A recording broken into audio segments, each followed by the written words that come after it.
नमस्कार विद्यार्थियों, मेरा नाम मिताश्री रंकावत है। ई लेक्चर लर्निंग की श्रृंखला में इससे पहले हमने CE 203 बिल्डिंग टेक्नोलॉजी में ओरिएंटेशन के बारे में पढ़ा था, जो कि हमारी यूनिट 17 का टॉपिक है। वहाँ पर हमने सोलर रेडिएशन ओरिएंटेशन को किस प्रकार से प्रभावित करता है उसके बारे में पढ़ा था।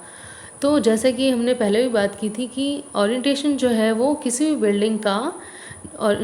बिल्डिंग का डिफरेंट सीजनल वेरिएशंस के रेस्पेक्ट में, चाहे वो सन का पाथ हो या प्रेवलिंग विंड्स हो, ह्यूमिडिटी हो, इन सब फैक्टर्स के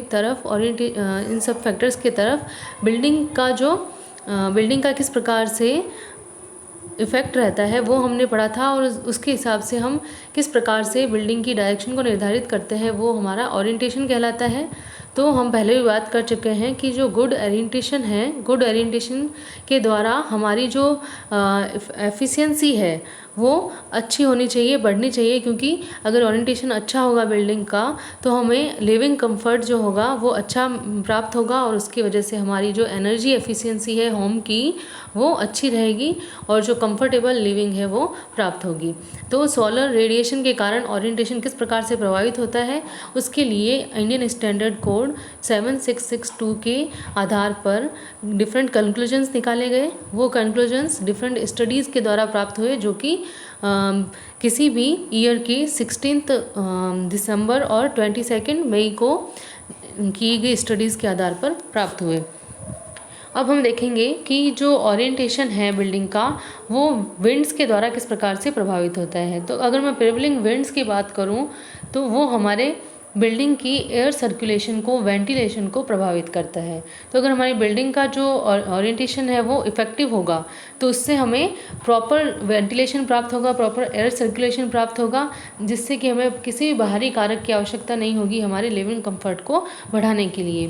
तो ये जो एक सिंपल डायग्राम है उसमें हम देख सकते हैं कि किसी भी बिल्डिंग के ऊपर जो विंड्स है वो किस प्रकार से एंटर करेगी या जो आपकी सन रेज़ है उसका डायरेक्ट क्या इफ़ेक्ट होगा। अगर आपका जो सन रे है वो आपका रीजन ऐसा है कि हॉट रीजन है, ह्यूमिड है, तो वहाँ पर आपको प्रॉपर जो सन की रेज हैं वो आपको ज़्यादा प्रभावित कर रही है। तो हम क्या कर सकते हैं, आसपास पेड़ लगा सकते हैं जिसकी सहायता से आपका जो शेडिंग है वो आपको प्राप्त होगी और जो सन रेज है वो थोड़ी स्प्रेड हो जाएगी और हमें उससे ज़्यादा हम इफ़ेक्टेड नहीं होंगे। इसी प्रकार से आप देख पा रहे हैं कि यहाँ पर जो भी हवा है, प्रेवलिंग विंड है, वो एंटर कर रही है। तो ये विंड भी, इसकी इंटेंसिटी भी अगर बहुत ज़्यादा है तो हम क्या कर सकते हैं, पौधे लगाकर, पेड़ लगा करके उसकी जो इंटेंसिटी है उसको हम थोड़ी कम कर सकते हैं और उसको फिल्टर भी कर सकते हैं। तो इस प्रकार से हमने पहले भी बात की थी कि आपके यहाँ पर अगर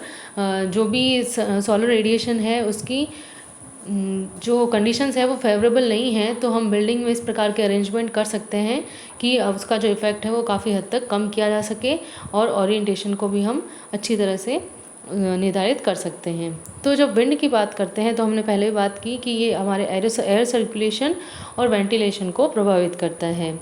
तो इसका पर्पज़ सीधा सीधा यही है कि हमें विंड की जो वेलोसिटी है या विंड की जो नेचर है, चाहे वो ब्रीजी नेचर की विंड है या हॉट विंड है, तो उसको हमें किस प्रकार से यूटिलाइज़ करना है और कैसे कैसे अरेंजमेंट्स उसके लिए हमें करना है, वो हमें इसकी जो स्टडी होगी विंड की, चाहे वो पर्टिकुलर डे के लिए हो, मंथ के लिए हो या फिर पूरे ईयर हम उसकी स्टडी करते हैं, तो उससे हमें दिन तथा रात में एयर का जो नेचर है उसकी वो हमें पता चल जाएगी। उसके आधार पर हम क्या कर सकते हैं, पर्टिकुलर जो जगह की बिल्डिंग है उसके ओरिएंटेशन को निर्धारित कर सकते हैं। और जो आपकी प्रेवलिंग विंड है, जैसा कि हमने पहले बात की, नेचुरल वेंटिलेशन को प्रभावित करती है, चाहे वो हम किसी भी एरिया में हो, ह्यूमिड हो, चाहे हॉट एरिया हो, कहीं पे भी। तो इसमें हम देख सकते हैं एक बिल्डिंग के ऊपर हमने डिफरेंट डायरेक्शन से जो प्रेवलिंग विंड्स आ रही है उसको दर्शाया है। जैसे कि हम देख पा रहे हैं कि जो आपका नॉर्थ ईस्ट है उसकी तरफ से हमें वेरिएबल कूल ब्रीजेस प्राप्त हो रही है, एक पर्टिकुलर एरिया की बात कर रहे हैं हम। और नॉर्थ वेस्ट जो डायरेक्शन है वहाँ पे हॉट विंड आ रही है। इसके अलावा जो साउथ ईस्ट है वहाँ पे हमें कंपैरेटिवली कूलर ब्रीजेस प्राप्त हो रही है। तो इसको हम जब स्टडी करेंगे तब हमें इस प्रकार की जो वैल्यूज़ हैं उनका पता चलेगा, जिसको हमने एक पर्टिकुलर एरिया के लिए इस प्रकार से दर्शाया है। तो इसके द्वारा हम क्या कर सकेंगे, ओरिएंटेशन को निर्धारित करने में हमें सहायता मिलेगी। अब इसके अलावा यदि ऐसी कोई एरिया है, रीजन है जहाँ पर बिल्डिंग्स जो है वो बिल्डिंग्स रोज़ में है, मतलब एक कतार है बिल्डिंग की, तो वहाँ पर क्या होगा, वहाँ पर हमें किसी भी जो कंडीशन होगी उसमें क्या होगा, जो विंड होगी वो डायरेक्टली बिल्डिंग में एंटर नहीं करेगी, इसकी जो वेलोसिटी है वो कंसिडरेबली कम हो जाएगी, लेकिन 30 से कम जनरली नहीं होती है, चाहे वो कितनी भी इंटेंसिटी की हो।